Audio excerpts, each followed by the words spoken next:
جیسا باپ ویسا بیٹا۔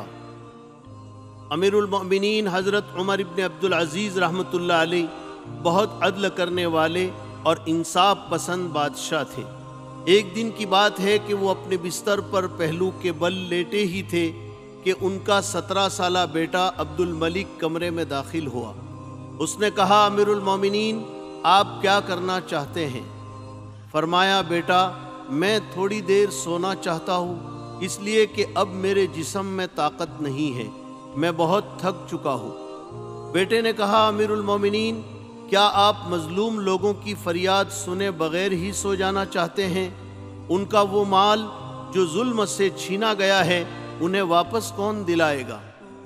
حضرت عمر ابن عبدالعزیز رحمۃ اللہ علیہ نے فرمایا، بیٹا چونکہ میں تمہارے چچا خلیفہ سلیمان کی وفات کی وجہ سے گزشتہ ساری رات جاگتا رہا، تھکاوٹ کی وجہ سے میرے جسم میں طاقت نہیں، تھوڑا آرام کرنے کے بعد ظہر کی نماز لوگوں کے ساتھ پڑھوں گا اور پھر یقیناً مظلوموں کی فریاد رسی ہوگی اور ہر ایک کو اس کا حق دیا جائے گا، کوئی محروم نہیں رہے گا۔ بیٹے نے کہا، امیر المومنین اس کی کون ضمانت دیتا ہے کہ آپ ظہر تک زندہ رہیں گے؟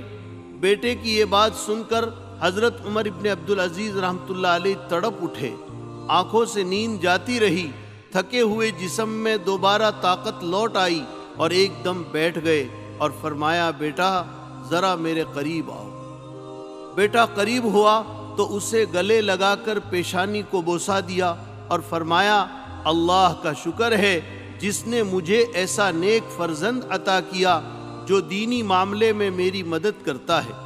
پھر آپ اٹھے اور حکم دیا کہ یہ اعلان کر دیا جائے کہ جس پر کوئی ظلم ہوا ہے وہ اپنا مقدمہ خلیفہ کے سامنے اسی وقت آ کر پیش کرے۔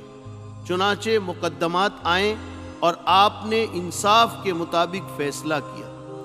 دیکھیے عبد الملک نے کس طرح اپنے والد کو ایک اچھے کام پر ابھارا، جس طرح امیر المومنین حضرت عمر ابن عبدالعزیز رحمۃ اللہ علیہ انصاف پسند اور غریبوں محتاجوں کی مدد کرنے والے اور اللہ سے ڈر کر زندگی گزارنے والے تھے، اسی طرح ان کے بیٹے عبد الملک میں بھی اپنے والد جیسی اچھی اچھی بے شمار خوبیاں تھیں۔